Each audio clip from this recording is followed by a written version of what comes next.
Give thanks. Today is November 22nd. We are in 2024. Today is Thursday. We just had on the 19th, Jupiter is at this opposition right now with Mercury and Gemini, its most favorable sign. We have a really good moment in time and space to be clear about our communication and to take it to that next level, to be more clear about what it is that we desire to co create, whether it's a project or a job or a relationship that you're nurturing, whether it's a friendship or a project that you're working on. It's time for us to look to the sun for the positive solutions. For we're in a new era with Pluto in Aquarius. We're so grateful. I feel the energy moving up. I've been dancing for days. Pluto in Aquarius has given us an ability to allow our deaths of our old selves, also of the things that haven't served Pachamama, her air, her soils, her waters, human rights, and Pluto and Capricorn, the earth sign that it just was sitting in for 12 years that we just transitioned out of, was a lot about learning what it is, not working, showing us the shadow aspect of who we are as humanity. A lot of things came to surface. The planet of the underworld, Pluto, in Capricorn showed us what was no longer serving the earth, including all of her creatures and humanity in the way that we think, the way that we operate, take action, the way that we feel, right? We're holding on to all that anger and resentment based on trauma for hundreds, for millennia, from the beginning of time. There's been war, famine, poverty. There have been people that have been pillaged, murdered, raped, tortured, enslaved. This caused mental illness, what we call that today. It's just a label, but really it's a sickness of the soul. One of the biggest lies that we were told is, that death was certain. It's not. We all know it. There has been an agenda. There was a reason why I believe we had to watch the movie The Matrix, and it was so popular back then. But the introduction to aliens also with Pluto and Aquarius, it's now the water bearer sign, the time where the veils are so thin, and all the things that we learned from Pluto and Capricorn about what no longer serves humanity, and also our belief systems, our systems were crumbling.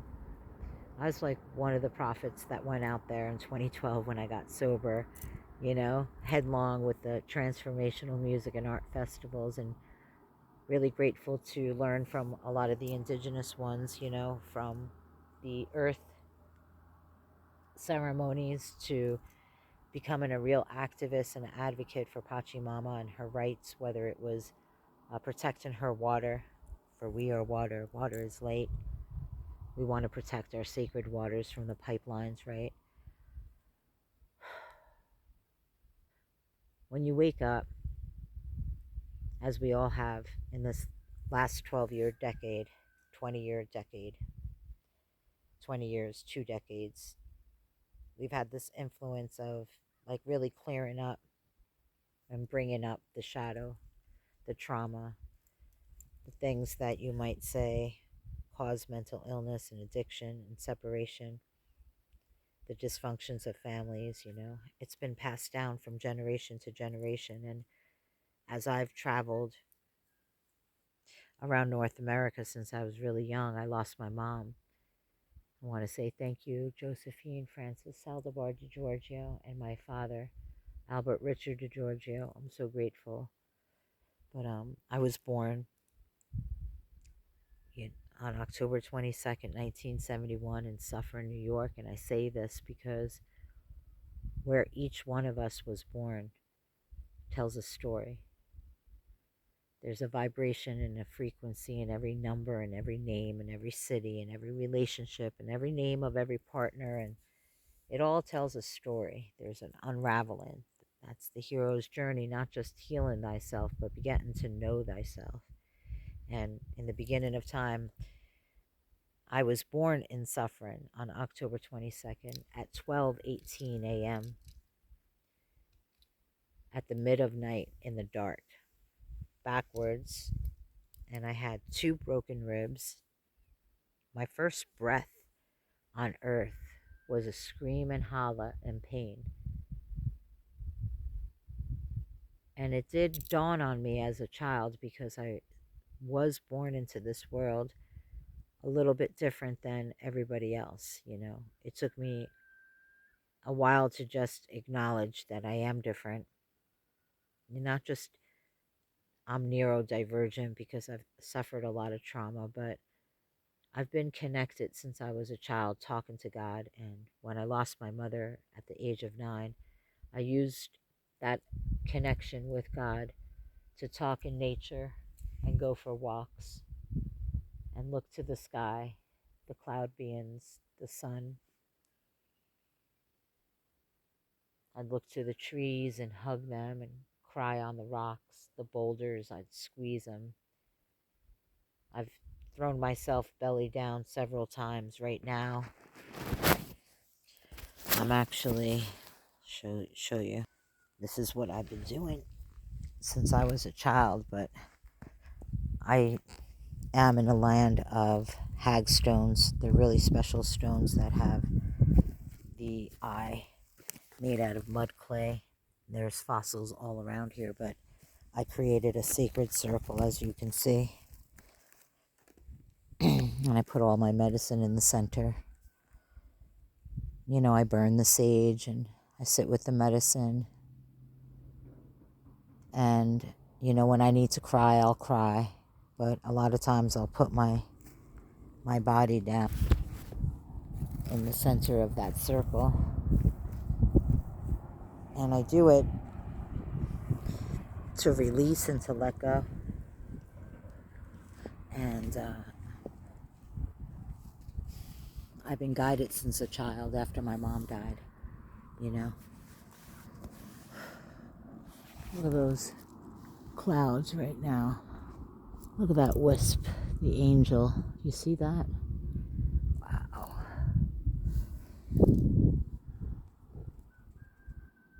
But Spirit's been talking to me since I was a child and telling me to speak out in nature and connect. And so I've been a little bit different. And I suffered a lot,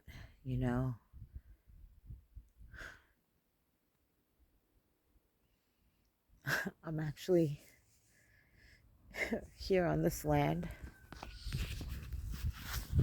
to just be with myself. So grateful for my friends' dogs protecting me. I had a black cat out here a little while ago. He walked back home. The black cat came out for the walk to protect me, but part of why I'm out here, you see, in the middle of God's country. There's really nothing around. It's 120 acres that my beautiful friend is giving me an honor to sit in the trailer alone and just be. I am in transition. I just turned 53, and I've been on the hero's journey since I was a child, and I am here with my name. Francine means freedom, and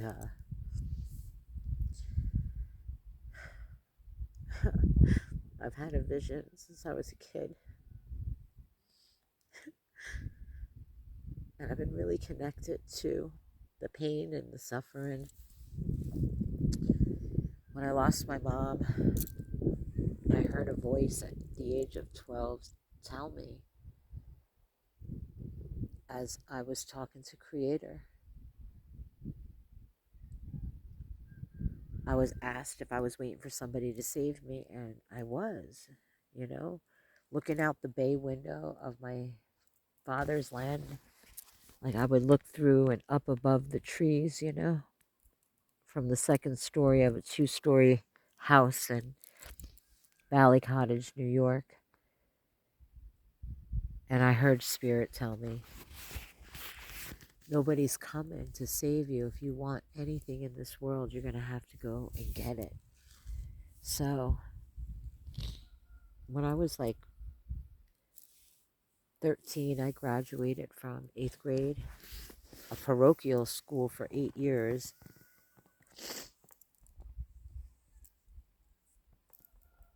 And I lost my virginity way too young. I went to like a public school after Catholic school. I was really open and vulnerable. I had disabilities, but nobody really wanted to talk about it. I got left back after my mom died and everybody felt bad, so they pushed me forward. I actually failed terribly for like 5th and 6th grade. I lost my ability to, like, I guess, deal with my mom's death. And my dad was drinking more than usual and never home. And my sisters were trying to graduate high school and they were really alone and drinking. And, I kind of grew up in during that time, seeing my sisters, and that whole disco scene and rock and roll. And upstate New York was a lot of kids that had parents that were from different backgrounds. So New York is a melting pot. And there was a lot of problems, a lot of drugs, a lot of different groups of people, a lot of ego, a lot of money, a lot of poverty, a lot of crime. And I suffered as I got kind of lost, as many children of the Gen X did, through the cracks. A lot of people really didn't know how to take care of us. And to tell you the truth, the systems that were set up that I got probated to, Daytop, at the age of 15, after trying, every drug under the sun and not going to high school. I was on a PINS petition and then probation and counseling and family counseling. And I started running away from home because as an empath, I could feel everybody's pain. There was a lot of arguing at home. Whenever I cried about my mother, I got yelled at for crying. So I was being asked to suppress my emotions, and it wasn't safe for me to be home. I had a lot of anxiety, and I didn't know how to explain that to other people. But you would today take a child and get a good look there, see and listen, and you would say that today that child was suffering, a tremendous amount of depression and anxiety. And back then we didn't address that. But they did address my behavior, which, I suffered a lot emotionally and didn't really have stability, didn't know how to regulate my emotions. And so I got probated to a rehab, and Daytop, took me into the eye view of the 5 boroughs of Manhattan. So the Bronx, Manhattan, Staten Island, Long Island, Brooklyn, Queens, and Rockland County. All the kids that were on probation due to drug use and, breaking some laws there. As minors, we got institutionalized and sent upstate. And I was probated to Millbrook, where it was like 1987 that I got probated, June 19th. And I remember being a voice for that rehab, speaking my life story on stage in front of children. And I remember having a vision because I was part of a theatrical program that took me to the stages of high schools and colleges. And I got to speak to parents and teachers.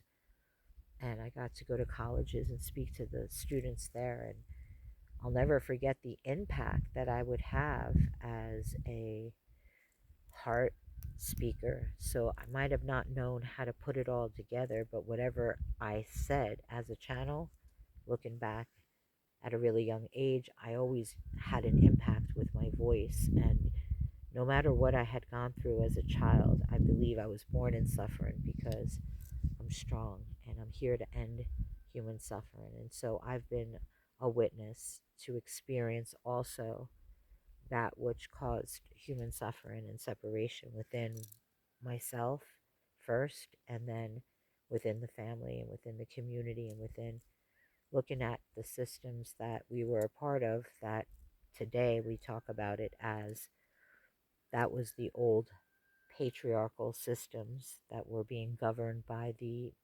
toxic masculine, that dominates and controls through war, separation, greed, fear based systems were developed for our economy, for political, for our education, for the agriculture, the environment, for the medical, and every sector, that we depend on as humanity as we go state to state in North America, but country to country.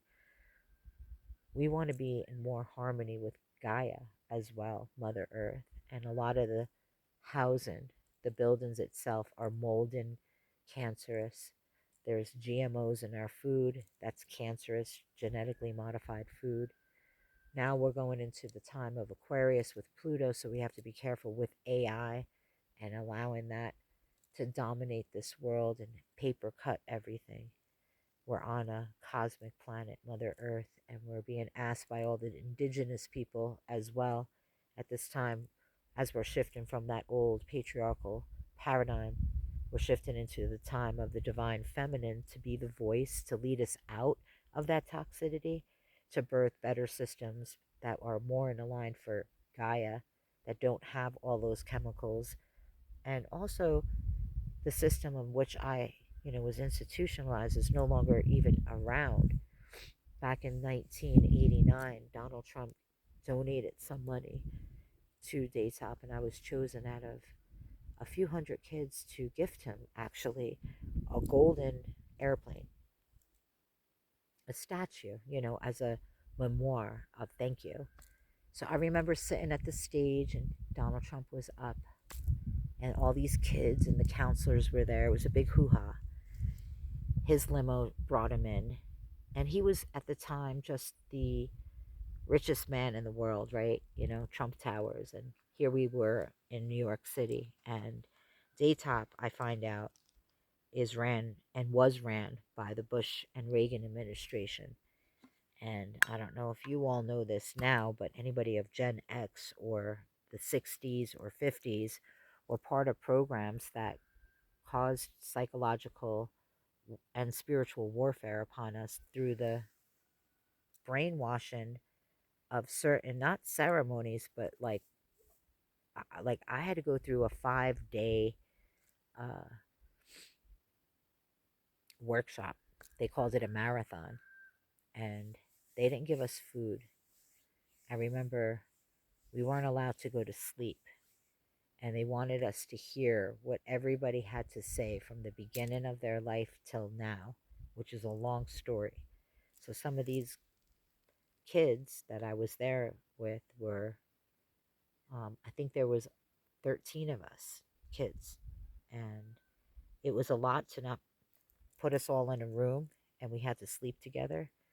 But they wouldn't let us sleep, so they put us all together, and we had to stay together. They would give us food at like midnight, like crackers and cheese. I remember that, and water. That's all we were allowed to have. Um, and as people were talking about their stories, they would go through a lot.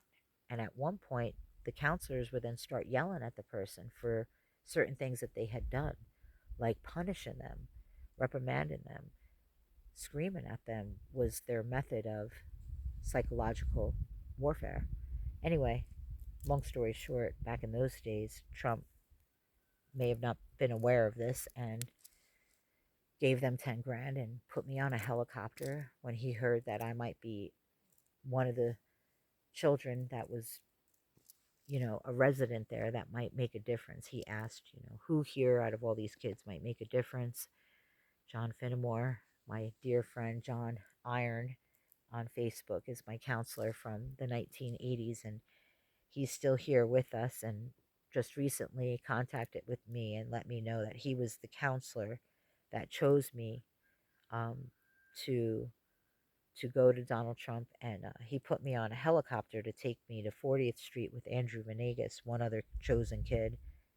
He said, if you want to learn how to run a nonprofit organization, let me put you on my private helicopter and fly you to 40th Street, and I'll have them show you around. And drove us back on his limo all the way back to Millbrook. Millbrook and New York City are about 2 hours and a half apart, you know. So we took a helicopter ride for real all the way from Manhattan. These things, I believe, happened to me because I'm here to actually implement a system that's new, which is Crystal Nations Collective. And I know that the world's changing and we're getting ready, we're preparing. Um, I'm out here to just reset my being, write my book, recalibrate, connect with nature. Oh my God, there's a beautiful bird that had orange wings that just flew above me, and it wasn't a hawk. But just to be quiet and still and cry and stop being so busy and try to figure it out again. But I know there's a divine plan for whatever it is that I could bring here to develop, which are these beautiful ideas of crystal nations having little crystal villages on every continent, protecting the mineral kingdom, building medicine wheels and crystal grids to bring us in harmony, connecting us from as above, so below, honoring the sacred wheel of life and honoring all life as sacred, and teaching the children a good way with working with the minerals and the plants and the herbs and the trees and the sands and the waters and the fire and the animals, you know, the earth, you know, the flowers are just, you know, waiting for us to create our own beauty way. And Mother Earth does provide everything for us to sustain us, to live simply off this land. That was the vision I received in the Ghost Ranch Abiquiu with mushrooms. I took mycelia as my dad was dying in 2013. My husband back then, Eder Salcido, and my dear friends Joe Lovato and Kimberly Hargrove, we all had our own powwow with Polka Dot, our little Joe's pit bull, and we set up a tent and we pitched a fire, and I remember seeing snakes in the fire. And I got really scared because I felt my own fear and my own demons come up. And I heard the mesa, the high mountain mesas, so they're all made of stone, you know. That orange bird just went over my head again. And as I looked to the mesa stone mountains, you know, I got called to Mother Stone and got on my knees and told Pachamama everything about how separate I felt. I was just getting sober from alcohol and crack 1 year ago, and I had a lot of friends die like 2 weeks apart from each other. Um, but at this time, they didn't die yet. In 2013, I just had to leave. I didn't know where to live. I was living in New York. My dad was dying. He was dying. And I just got sober after getting a vision from Creator to choose a side and to work for the light and to align myself with that life. And so I was aware I was an indigo child. I was aware that I had to stay sober. I was aware that I had to be an emissary of light, so to speak, but I didn't know how. And then I got connected with the Transformational Music and Art Festivals, and then I found out um, I became certified as a peer advocate for the mentally ill, and then I did it in Santa Fe. And I got on stage in 2013, so it was during this time that I asked Creator, what do I do? Where do I go? And I remember after I was crying, I looked up in the sky and I saw a star woman pouring a vessel, and out of the vessel were sparkling stars. And she said, if you desire to be happy, then live here in New Mexico, where you can live off of the land and plant the seeds for the future generations, where the children of the corn can live simply and sustainably.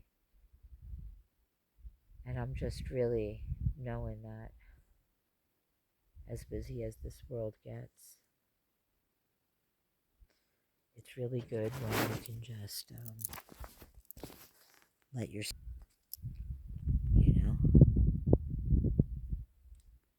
I have guardians right now.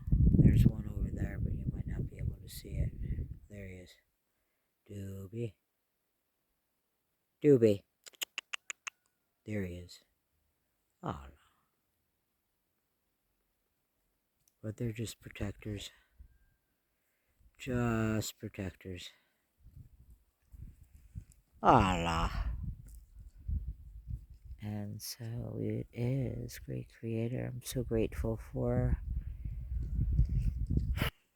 this breath of life, for this ray of life. What's this? Oh, man. Whew. Just, that's dupsters. Oh, I love the honey bear too. Honey bear is a golden, that's a golden lab. He's lazy. He's lazy. Who's the honey bear? Who's the honey bear? Who is honey bear? And Mr. Doobie, don't you be, don't you prop.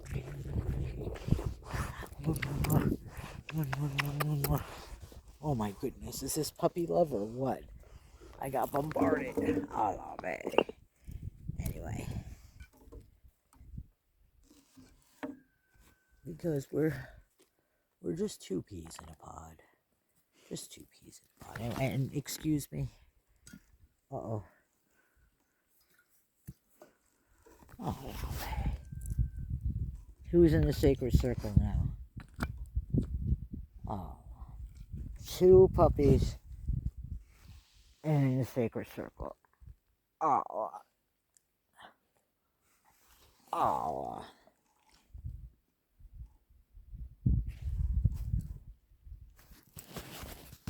They're too much. What?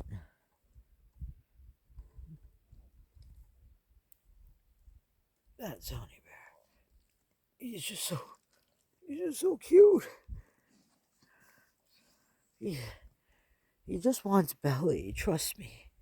He just wants that. Okay. Give thanks, great creator. That was just a channel.